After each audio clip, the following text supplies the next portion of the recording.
Bismillahirrahmanirrahim. Assalamualaikum warahmatullahi wabarakatuh.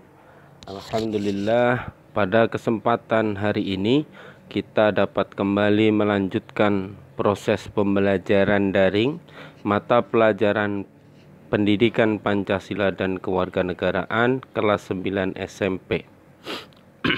Pada kesempatan hari ini kita akan kembali melanjutkan pokok pembahasan di bab 1. Poin 2 yaitu dinamika pendidikan Pancasila sesuai dengan perkembangan zaman.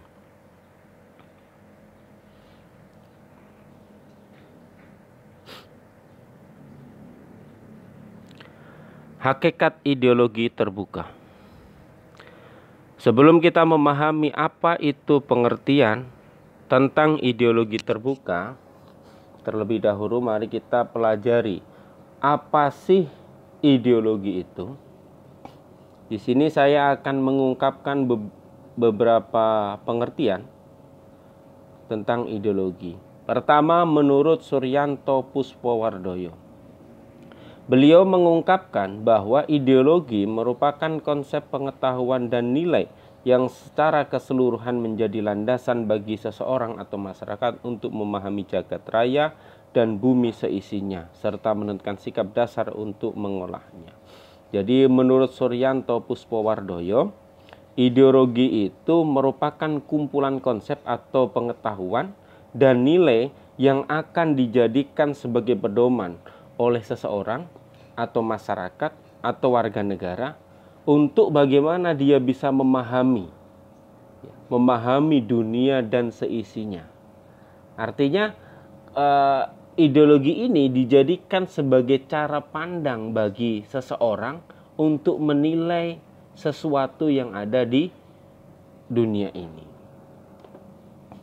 Kemudian yang kedua, menurut Sastro Pratejo, ideologi adalah seperangkat gagasan atau pemikiran yang berorientasi pada tindakan yang diorganisasi menjadi suatu sistem yang teratur.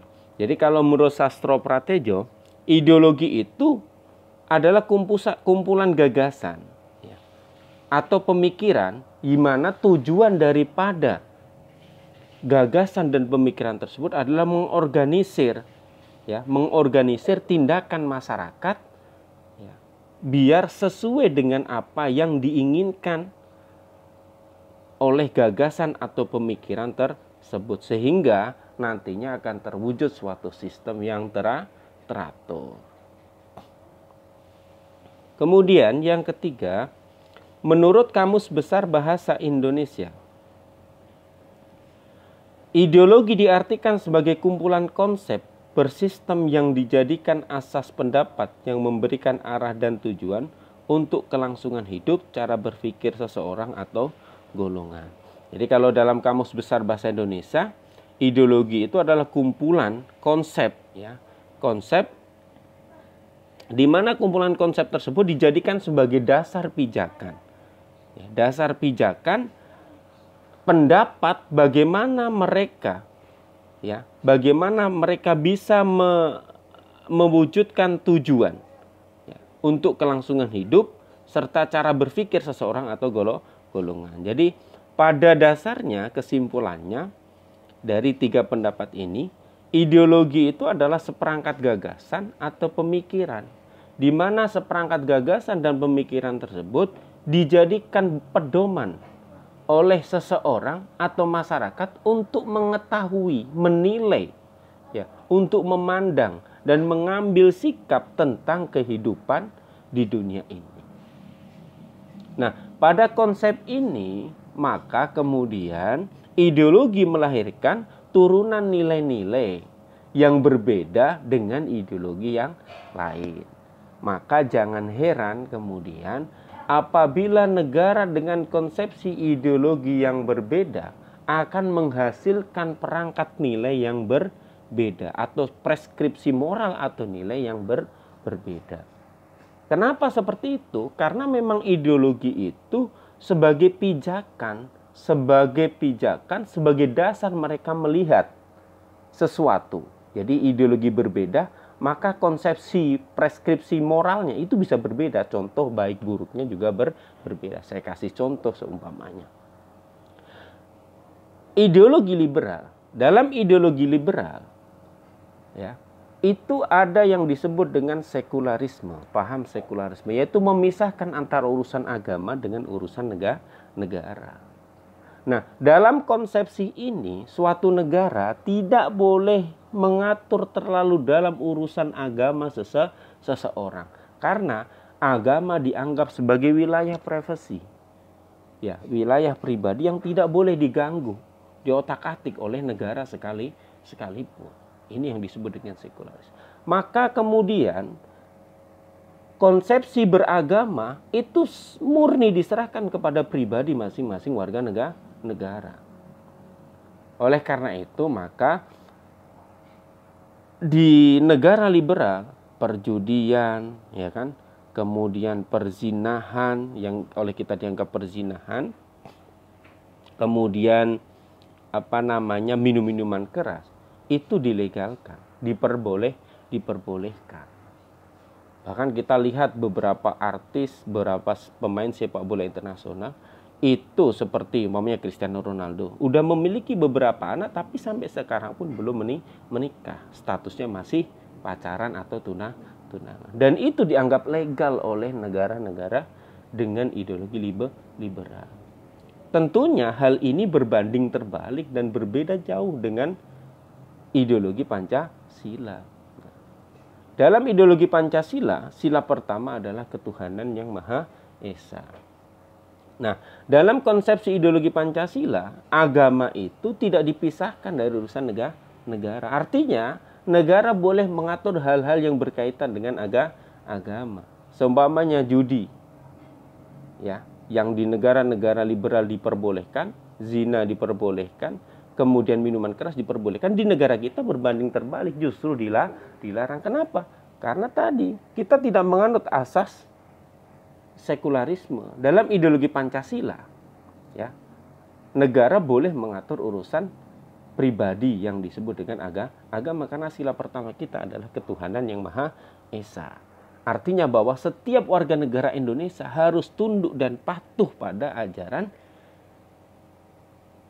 masing-masing, termasuk di situ dilarang untuk minum minuman keras, dilarang untuk berzina, dan dilarang untuk bermain judi.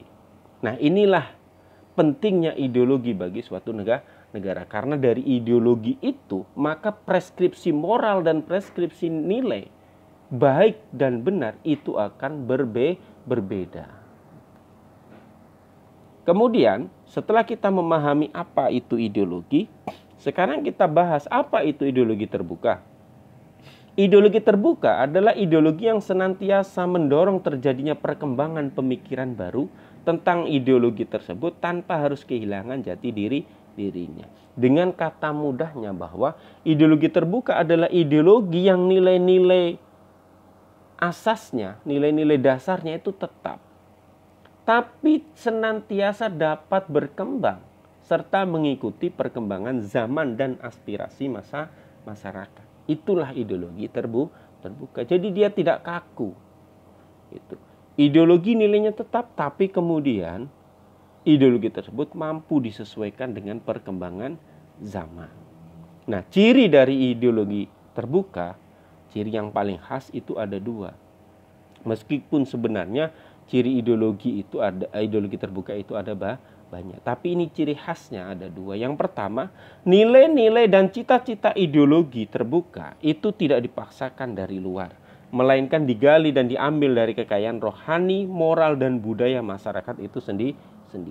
Jadi ideologi negara, ideologi dalam suatu negara dianggap sebagai ideologi terbuka bila mana ideologi tersebut tidak berasal dari pihak eksternal, pihak luar, melainkan digali dari khasanah kebudayaan, nilai, dan moral yang ada dalam lingkungan masyarakat itu sendiri.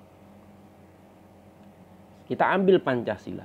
Pancasila, kelima silanya itu diambil, diolah, ya, oleh bangsa Indonesia sendiri, masyarakat Indonesia sendiri. Kita tahu sejarah perumusan Pancasila, ya kan? bagaimana kemudian ada beberapa tokoh yang mengajukan, Insinyur Soekarno mengajukan konsepsi Pancasila, ya. Kemudian Mr. Yamin, kemudian ada Supomo.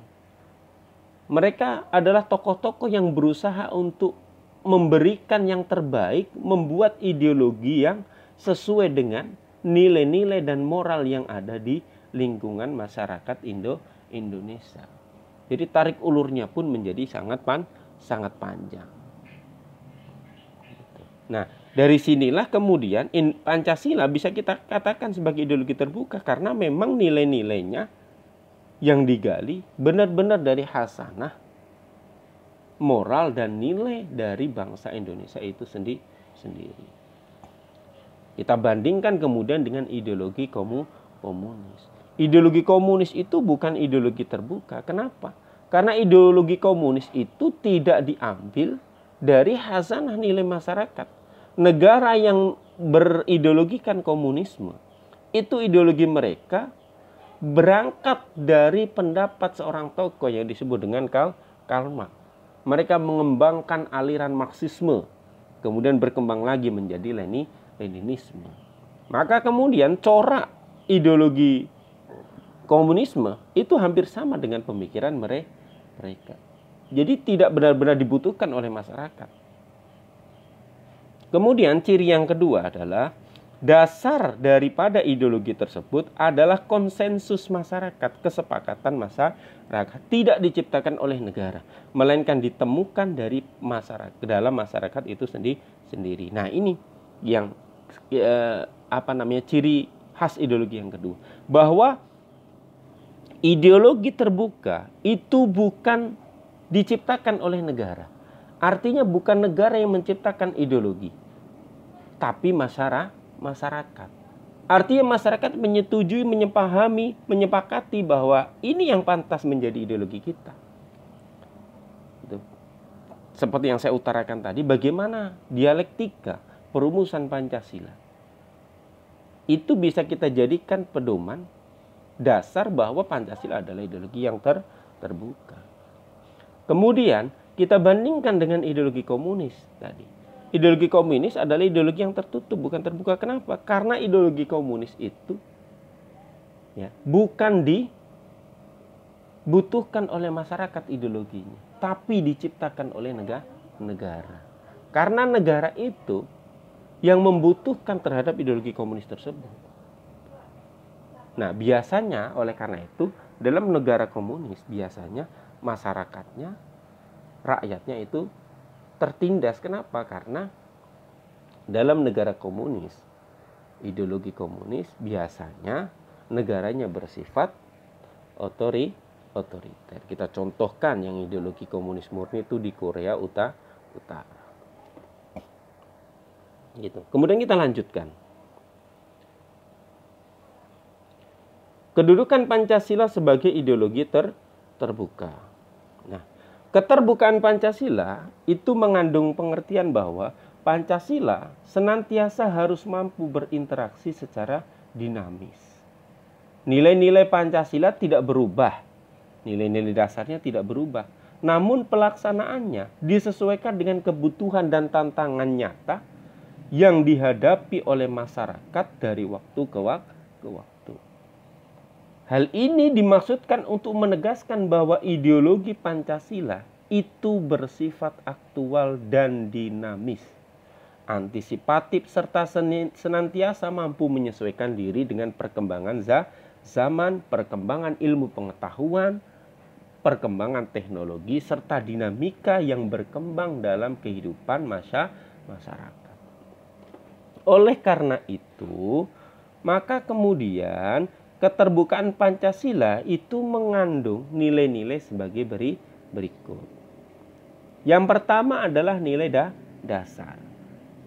Apa itu nilai dasar? Nilai dasar hakikatnya adalah kelima sila Pancasila. Sila pertama, kedua, ketiga, keempat, dan kelima. Sila ketuhanan yang Maha Esa, sila kemanusiaan yang adil dan beradab, sila persatuan Indonesia, sila kerakyatan yang dipimpin oleh hikmat kebijaksanaan dalam permusyawaratan perwakilan, Dan yang kelima, terakhir adalah keadilan sosial bagi seluruh rakyat Indonesia. Ini adalah nilai dasar. Nilai dasar ini menjadi nilai patokan yang tidak bisa dirubah oleh siapapun. Ideologi Pancasila tidak akan berubah selamanya, akan berisikan 5 sila Pancasila tersebut yang sudah disepakati oleh seluruh founding father bangsa Indonesia ini. Dan itu tidak bisa dirubah.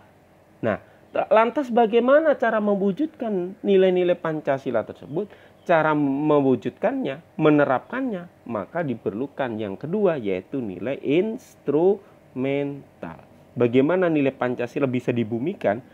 Itu melalui nilai instrumental. Apa sih nilai instrumental itu? Nilai instrumental adalah penjabaran dari nilai-nilai dasar ideologi Pancasila yang berupa peraturan, perundang-undangan, dan lembaga pelaksanaannya. Nah, untuk membumikan dan melaksanakan nilai yang terdapat dalam kelima sila Pancasila, dibutuhkan nilai instrumental. Nilai instrumental ini adalah penjabaran dari kelima nilai Pancasila tersebut. Nah, disinilah kita kenal dengan Undang-Undang Dasar. Kemudian ada TAP MPR, ada undang-undang, dan lain sebagainya. Tujuannya, nilai instrumental ini adalah mewujudkan nilai yang ada dalam Pancasila. Dengan kata lain, kita pahami secara terbalik, maka nilai instrumental itu harus selalu terilhami, harus selalu termotivasi dari kelima sila dasar Pancasila. Jadi nilai-nilai instrumental itu tidak boleh spiritnya keluar dari kelima dasar sila Pancasila tersebut. Bagaimana kalau kemudian itu keluar? Ya, itu nanti ada mekanismenya sendiri. Kemudian yang ketiga adalah nilai praksis.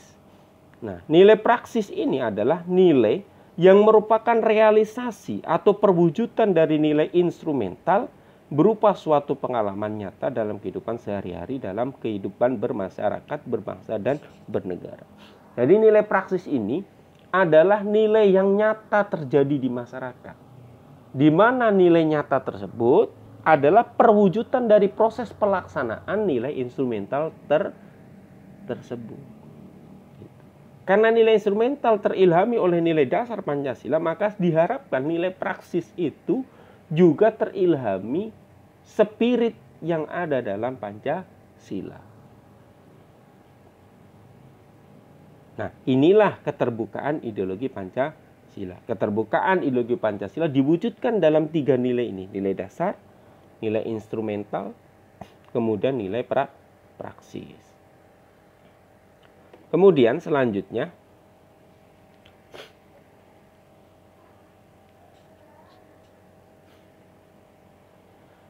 ideologi Pancasila itu sebagai ideologi, ia memiliki aspek-aspek yang bersifat ideal, berupa cita-cita, pemikiran, gagasan, serta nilai yang dianggap baik, ya, juga harus memiliki norma yang jelas.